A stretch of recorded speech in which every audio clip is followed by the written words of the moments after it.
दोस्तों, जैसा कि पिछले वीडियो में हमने जाना कि हम बंदरों से इंसान कैसे बने और कैसे अफ्रीका से निकलकर होमो सेपियंस एशिया होते हुए पूरी दुनिया में फैल गए। कॉग्निटिव रिवॉल्यूशन से पहले सारी मानव प्रजातियां अफ्रीका और एशिया तक ही सीमित थी। सेपियंस जमीन के रास्ते जहां तक जा सकते थे वो वहां जाकर बस गए, लेकिन जो आइलैंड जमीन से दूर थे, जिन पर चलकर नहीं पहुंचा जा सकता था, वो इलाके अभी भी सेपियंस के लिए अनजान थे। सेपियंस तैरकर या छोटी छोटी नाव बनाकर अपने आसपास के कम दूरी के आइलैंड पर जा बसे थे। जैसे फ्लोरेस नामक द्वीप को सेपियंस ने 8,50,000 साल पहले जीत लिया था। फिर भी ये सी के अंदर बहुत दूर तक नहीं जा सकते थे, जिस वजह से इंसान की कोई भी प्रजाति अमेरिका, ऑस्ट्रेलिया, मेडागास्कर, न्यूजीलैंड और हवाई जैसे जमीन से बहुत दूर के आइलैंड पर नहीं पहुंच पाए थे। आज के इस वीडियो में हम जानेंगे कि ऑस्ट्रेलिया जैसे जमीन के इतने दूर के आइलैंड पर इंसान कैसे पहुंचा, और जब ऑस्ट्रेलिया की धरती पर इंसान के कदम पड़े तो उसने वहां क्या देखा। सी बैरियर ने सिर्फ इंसान को ही नहीं बल्कि दूसरे बहुत से अफ्रो एशियन प्राणियों और वनस्पतियों को भी इस बाहरी दुनिया में जाने से रोका, जिसके कारण ऑस्ट्रेलिया और मेडागास्कर जैसे भूभागों के जीव लाखों सालों तक अलग थलग विकसित होते रहे, जो बाकी की दुनिया से बिल्कुल अलग तरह के थे। क्योंकि पृथ्वी तब अनेक इकोसिस्टम में बटी हुई थी और हर इकोसिस्टम में अलग अलग तरह के जीव विकसित हो रहे थे, लेकिन होमो सेपियंस जल्दी ही इस विविधता को खत्म करने वाला था। कॉग्निटिव रिवॉल्यूशन के बाद सेपियंस ने अफ्रो एशिया से बाहर निकलने और बाहरी दुनिया में बसने के लिए जरूरी तकनीक विकसित कर ली। ऑस्ट्रेलिया पहुंचने के लिए इंसान को कई समुद्री चैनलों को पार करने की जरूरत थी, जिनमें से कुछ तो 100 किलोमीटर से ज्यादा चौड़े थे, और वहां पहुंचने पर उन्हें खुद को रातों रात नए इकोसिस्टम में ढालने की जरूरत पड़ती। एक थ्योरी कहती है कि इंडोनेशियन आइलैंड में रहने वाले सेपियंस ने लगभग 45,000 साल पहले समुद्री यात्रा करना बहुत अच्छे से सीख लिया था, और वे अब लंबी समुद्री दूरियों के मछुआरे, व्यापारी और खोजी बन चुके थे। जब कोई दूसरा स्तनपायी जीव समुद्र में उतरा, जैसे सील मछलियां, दरियाई घोड़े और डॉल्फिन, तो उन्हें पानी में तैरने के लिए अलग तरह के अंग और हाइड्रोडायनामिक शेप विकसित करने पड़े। इसके लिए इन जीवों को विकास की युगों लंबी प्रक्रिया से गुजरना पड़ा। लेकिन अफ्रीका के मैदानों में रहने वाले बंदरों के वंशज इंडोनेशियन सेपियंस को प्रशांत महासागर का यात्री बनने के लिए न तो अपने शरीर में मछलियों की तरह पंख विकसित करने पड़े और न ही उन्हें व्हेल मछली की तरह सिर के ऊपर अपनी नाक के ट्रांसफर होने का वेट करना पड़ा। इसके बजाय उन्होंने नावें तैयार की और उनको चलाना सीख लिया। इस स्किल ने उन्हें ऑस्ट्रेलिया पहुंचने और वहां बस जाने के काबिल बनाया। ये बात सच है कि आर्कियोलॉजिस्ट अभी कम से कम 45,000 साल पहले की नावों और मछुआरों के गांवों का पता नहीं लगा सके हैं। इनको ढूंढना बहुत मुश्किल है, क्योंकि बढ़ते सी लेवल के कारण तब की इंडोनेशियन कोस्टलाइन अब समुद्र में सैकड़ों मीटर गहरे पानी में होगी। शुरुआती मनुष्य के द्वारा ऑस्ट्रेलिया का टूर हिस्ट्री के सबसे इम्पोर्टेंट ट्रिप में से एक है, जितनी इम्पोर्टेंट कोलंबस की अमेरिका की खोज या अपोलो 11 का चांद पर पहुंचना। यह पहली बार था जब कोई मनुष्य न केवल अफ्रो एशियन इकोसिस्टम को छोड़ने में कामयाब हो सका, बल्कि पहली बार पृथ्वी का कोई स्तनपायी जीव अफ्रो एशिया को पार करके ऑस्ट्रेलिया जा सका था।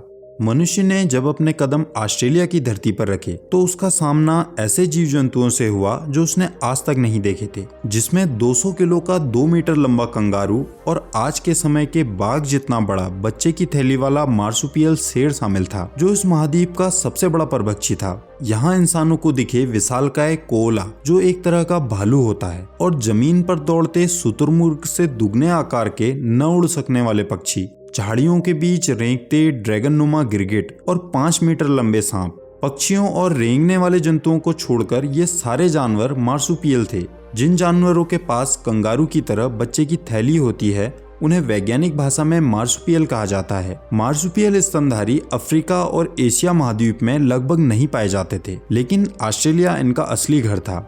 इंसानों के ऑस्ट्रेलिया पहुंचने के कुछ हजार सालों के अंदर ये सारे विशालकाय जंतु गायब हो गए। 50 केजी या उससे ज्यादा वजन वाली 24 ऑस्ट्रेलियन जानवर प्रजातियों में से 23 प्रजातियां लुप्त हो गई। बड़ी तादाद में छोटी प्रजातियां भी गायब हो गई। लाखों सालों के ऑस्ट्रेलियन इकोसिस्टम में आया यह सबसे बड़ा बदलाव था। क्या इनकी विलुप्त होने का कारण होमो सेपियंस का आना था? कुछ शोधकर्ता हमारी प्रजाति को निर्दोष साबित करते हुए सारा आरोप क्लाइमेट चेंज के ऊपर डाल देते हैं, जैसे कि ऐसे मामलों में हमेशा होता है। फिर भी इस बात पर विश्वास करना मुश्किल है कि होमो सेपियंस पूरी तरह निर्दोष था। 3 ऐसे एविडेंस हैं जो क्लाइमेट चेंज के बहाने को कमजोर बनाते हैं और हमारे पूर्वजों को ऑस्ट्रेलिया के विशाल जंतुओं के विलुप्त होने का जिम्मेदार ठहराते हैं।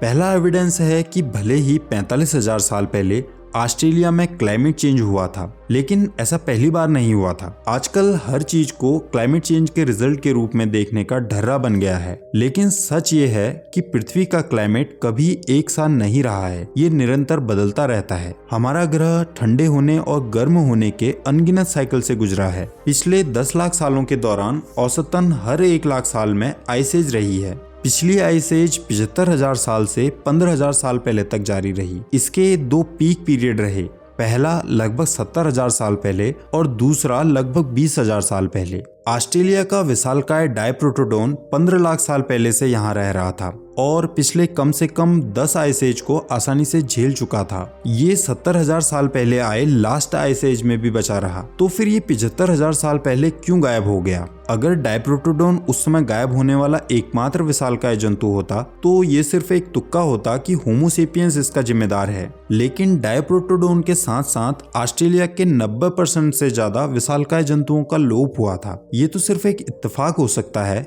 कि सेपियंस ऑस्ट्रेलिया में ठीक उस समय पहुंचे होंगे जब ये सारे जानवर क्लाइमेट चेंज के कारण ठंड से अकड़कर मर रहे होंगे।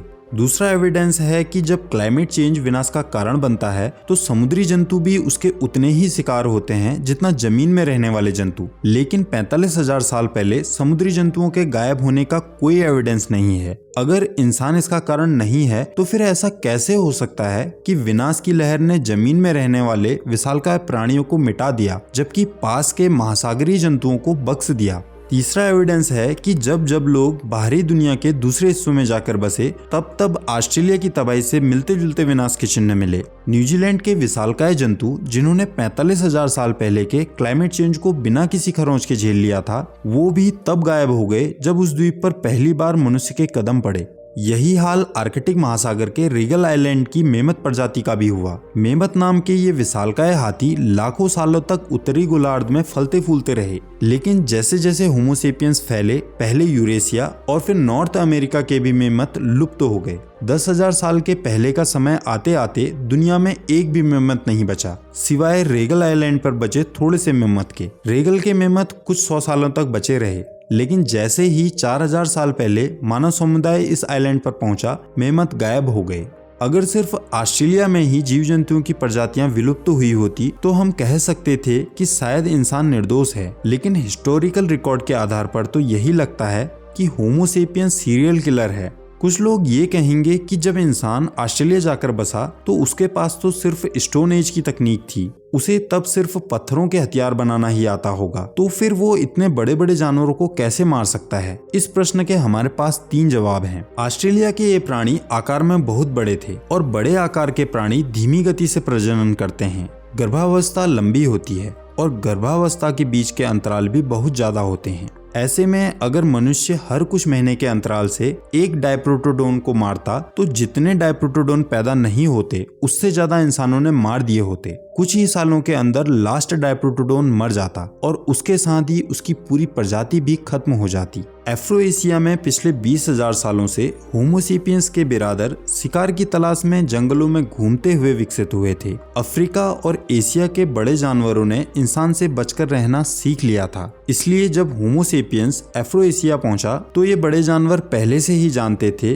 कि इंसान की इस होमो सेपियंस नाम की प्रजाति से कैसे बचना है। इसके उलट ऑस्ट्रेलिया के विशाल जानवरों ने कभी पहले इंसानों को नहीं देखा था और उन्हें इतना समझने का समय ही नहीं मिला कि इन 2 पैरों में चलने वाले छोटे से इंसानी जीव से बचकर भी रहना है। नॉर्मली इंसान की प्रजाति खतरनाक नहीं दिखाई देती, उसके बड़े तीखे दांत या बहुत बड़ा शरीर नहीं होता है। इसलिए पृथ्वी के अब तक के सबसे बड़े मार्सुपियल डायप्रोटोडोन ने जब पहली बार इस कमजोर से दिखने वाले वानर प्रजाति के जीव होमो सेपियंस को देखा होगा तो उसने उस पर एक नजर डाली होगी और फिर वापस से पेड़ की पत्तियां खाने लग गया होगा। इन जानवरों ने इंसान से डरना जरूरी नहीं समझा, लेकिन जब तक वो ये समझ पाते तब तक वो खत्म हो गए।